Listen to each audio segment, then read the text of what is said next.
Chapter 2, Module 2. In this module, we shall discuss cardinal numbers. Cardinal number relates to the size of a set. We wish to find whether a given set has same number of elements with another set. Now, when we are saying that same number of elements, we mean that the set is finite. But in case of infinite sets, how do we say that? In that case, we cannot count the number of elements.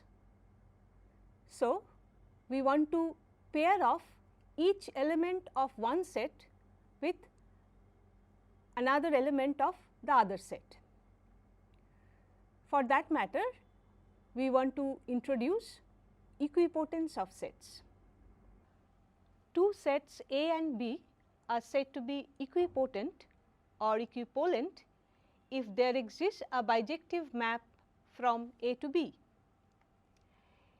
If S denotes the class of all sets, then define a relation on S as follows.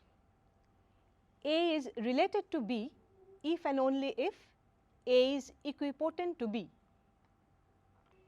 This relation on S is an equivalence relation on the class S. Why it is equivalence? It is reflexive, it is symmetric, and it is transitive. It is reflexive because the identity function I from A to A is a bijection. It is symmetric because if F is a bijection from A to B, then F inverse from B to A is also a bijection. So, B is related to A. It is transitive because A related to B means there exists a bijective function F from A to B. B related to C means there exists a bijective function G from B to C, so that the composite G composed F is a bijective function from A to C, which proves A is related to C. We observe that if A is an empty set, then empty set is always related to itself. If we take Jn as a set consisting of finitely many integers 1 to n, then Jn is related to Jm if and only if m is equal to n. Now, see, if m is equal to n, then it is clear that Jn should be related to Jm. On the other hand, if Jn is related to Jm, then there exists a bijection F from Jn to Jm, which in turn gives that the number of elements in Jn is equal to the number of elements in Jm. So, n is equal to m. Denote the equivalence class of A under this equivalence relation of equipotence by mod A. We observe that if Px stands for the power set of x and 2 to the power x stands for the collection of all functions from x to the set 0 1, then mod Px is equal to mod 2 to the power x. That means, the power set of x and the set 2 to the power of x are equipotent. Why? Because if we take any subset A of x, we can always write the characteristic function chi A of that particular set A as usual, that is characteristic function of x is 1 when the point x is taken from A, and it is 0 if x is not in A. Defining the function psi from Px to 2 to the power x by sending the set A to its characteristic function chi A gives us a bijection, thereby showing that Px is equipotent to 2 to the power x. For two sets x and y, we now define a relation less than equal to among the class x and class y as follows. We write that mod x is less than equal to mod y if there is an injection from x to y. We write that mod x is strictly less than mod y if mod x is less than equal to mod y and x is not equipotent to y. The following are easy consequences.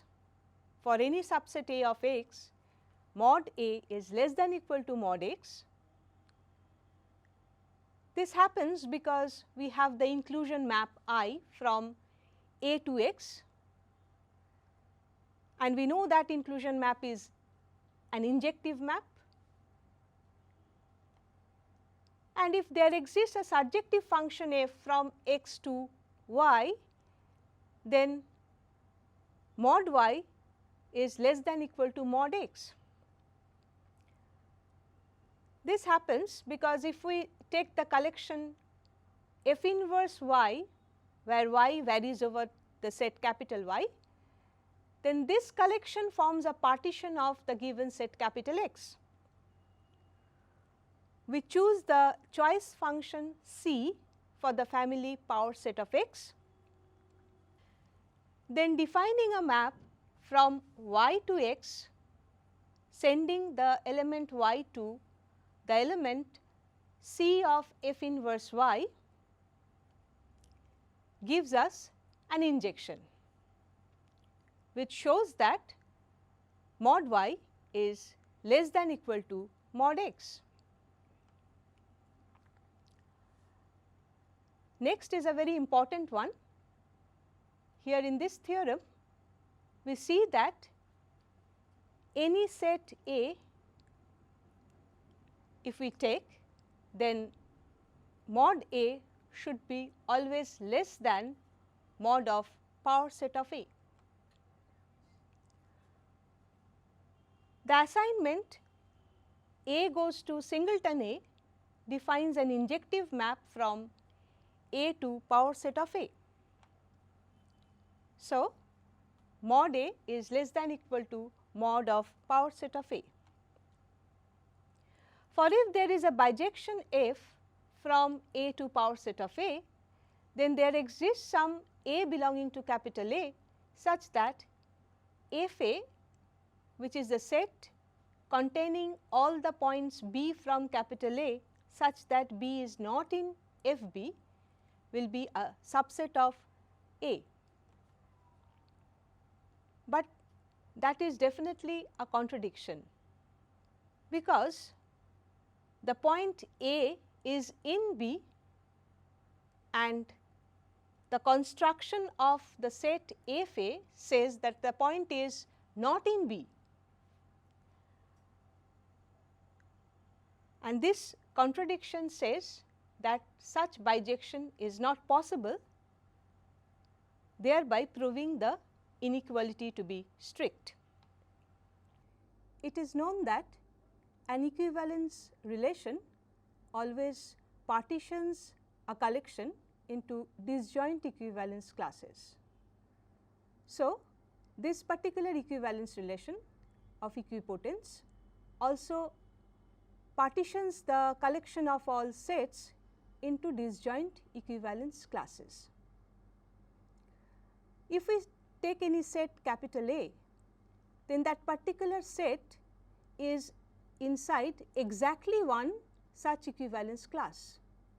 So, we could have defined cardinal numbers as the equivalence class in which the set lies, but unfortunately these equivalence classes are not necessarily sets.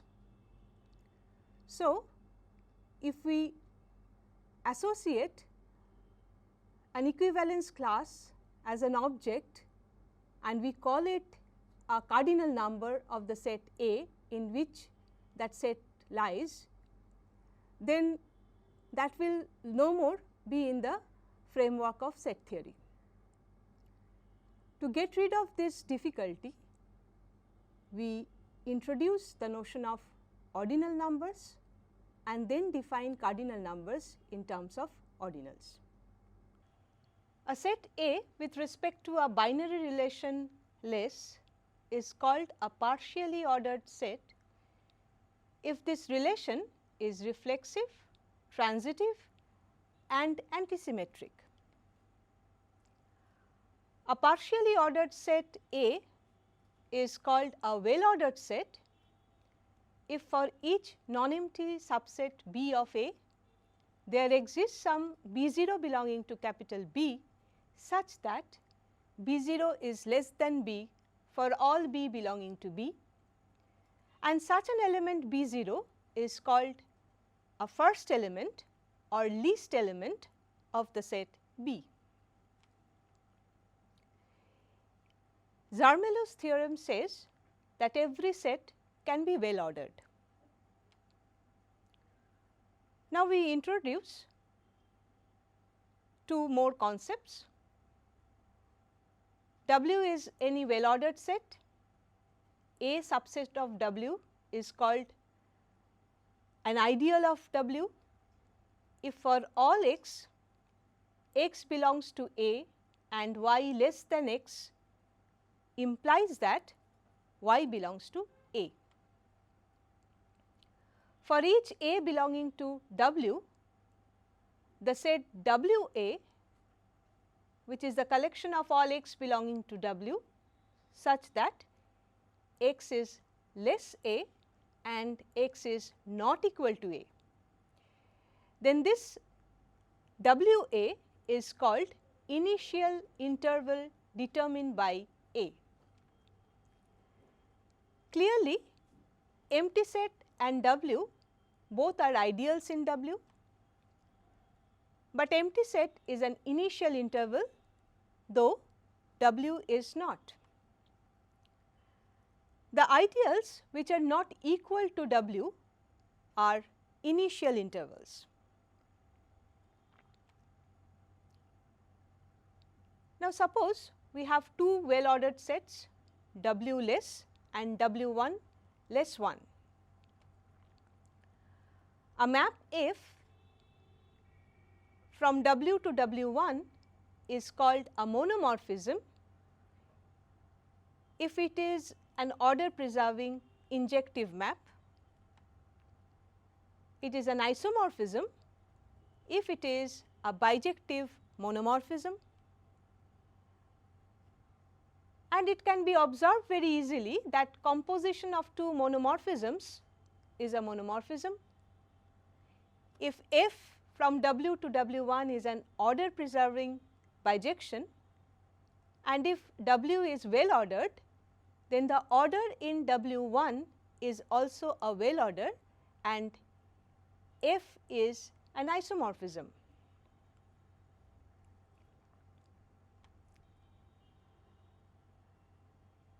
In the next theorem, we see how the ordinals are compared.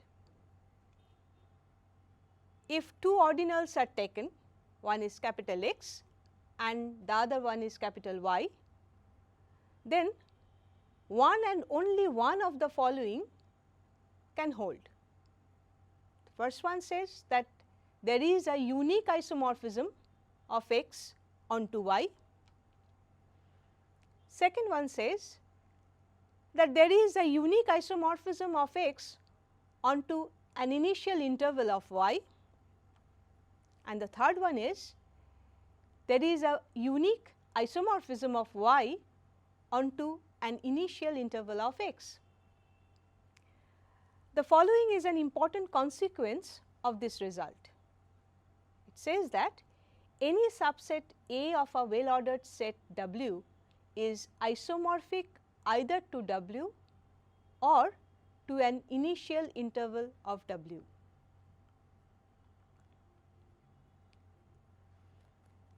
In the class of all ordinals, we define a relation that W1 relates to W2 if and only if W1 is isomorphic to W2. This relation is an equivalence relation on the class of all ordinals. So, by means of this equivalence relation, the class of all ordinals are partitioned into disjoint equivalence classes.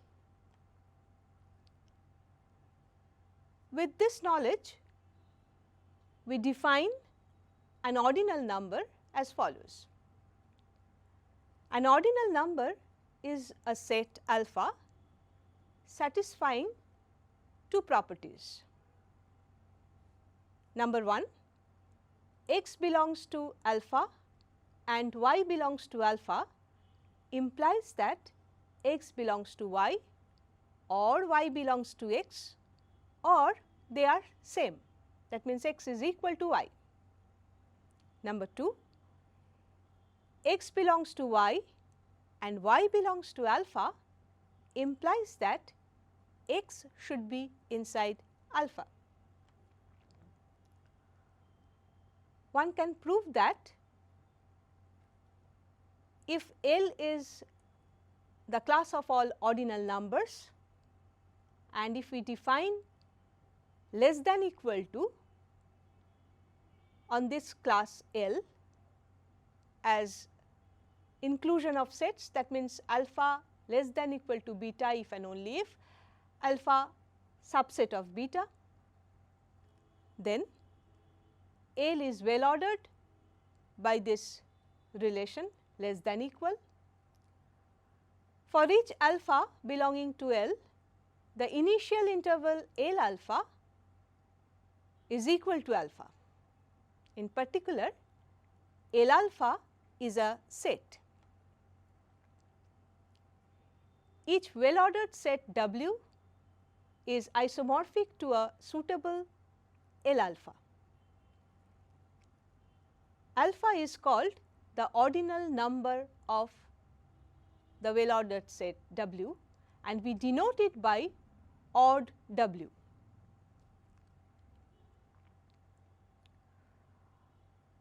We state a fact without proof which we require in our course.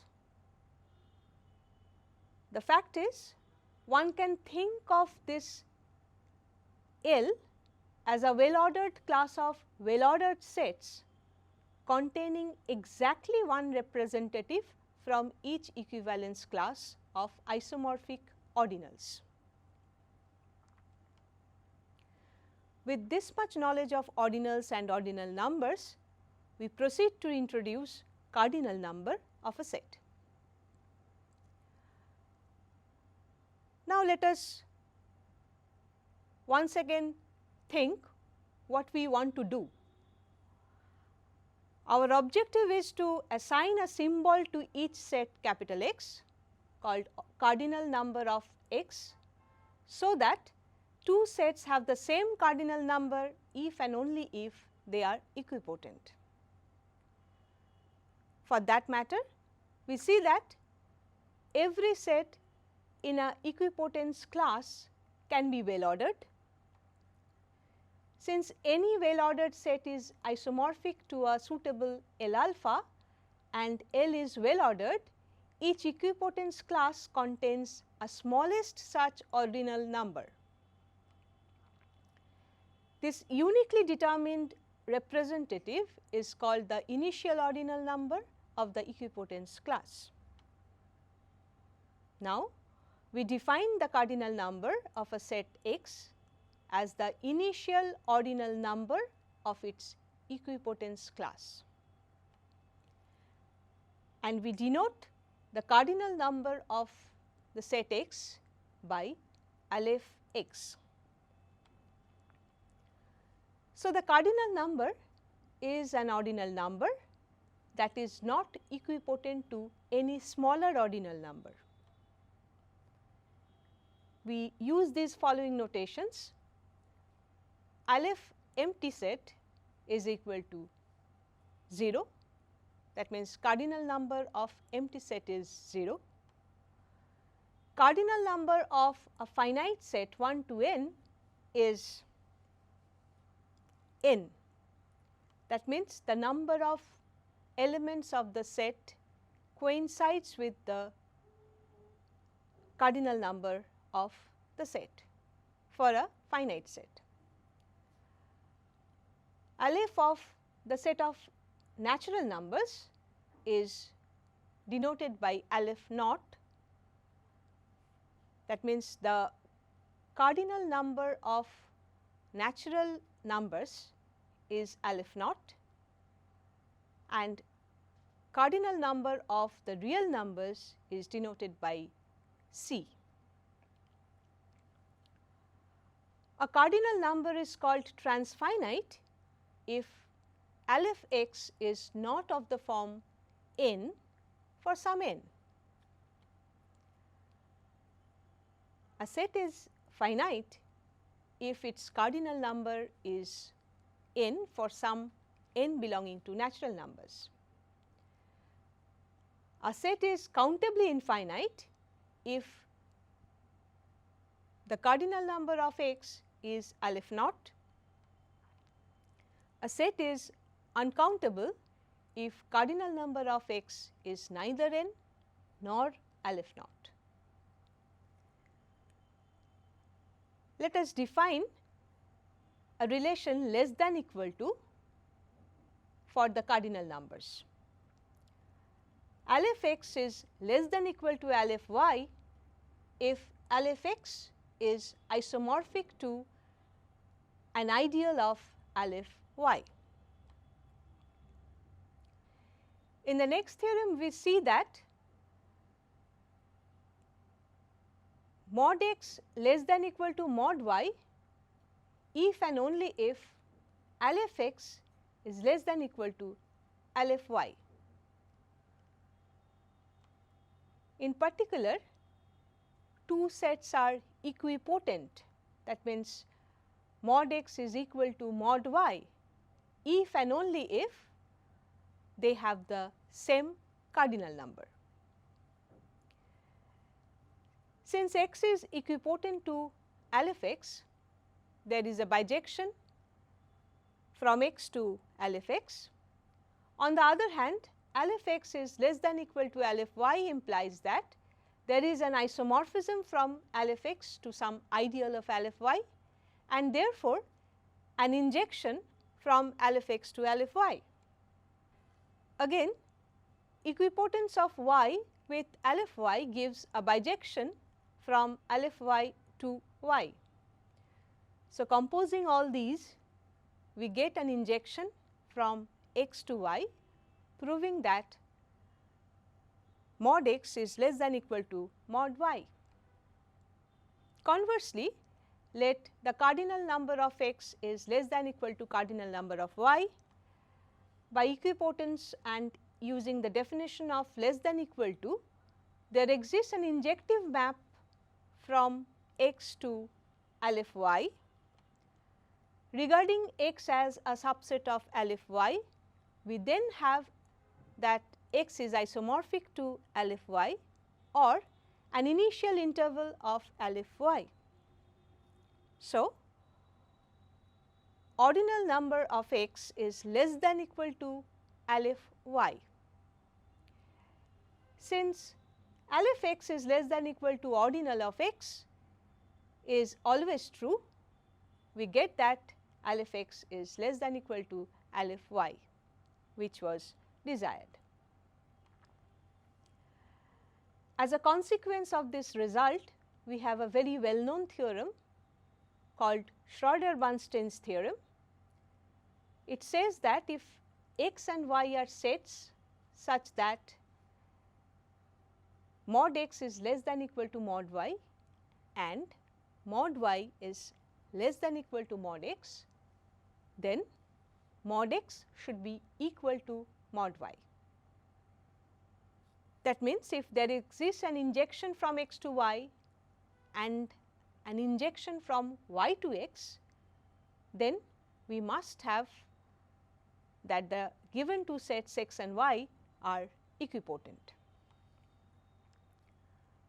By the last theorem, mod x less than equal to mod y implies that aleph x less than equal to aleph y, and mod y less than equal to mod x will imply aleph y less than equal to aleph x. According to the theorem on comparability of ordinals, aleph x is less than equal to aleph y and aleph y less than equal to aleph x will imply that aleph x is equal to aleph y. Consequently, we have from the last result that mod x is equal to mod y.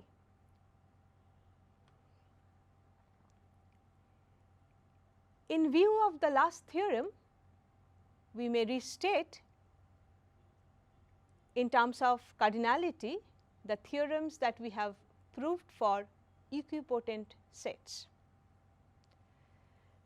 Cardinality of A is strictly less than the cardinality of its power set. That means, there is no largest cardinal number. And another one is that the cardinality of any finite set is the number of elements of the set,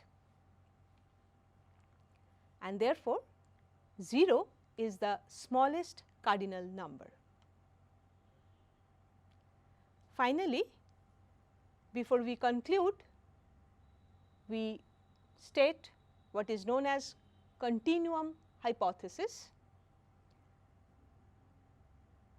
It says that there is no cardinal number between the cardinality of the natural numbers and the cardinality of real numbers.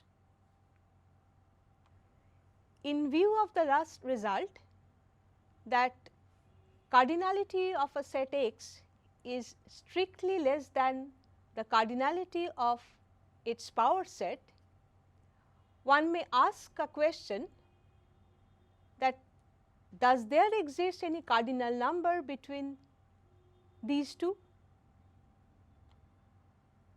The hypothesis that there is no such cardinal number is termed as the generalized continuum hypothesis. One may discuss cardinal arithmetic by introducing addition and multiplication on cardinal numbers. For the details of these kind of results relating to cardinal arithmetic, one may refer to the e-content of this course.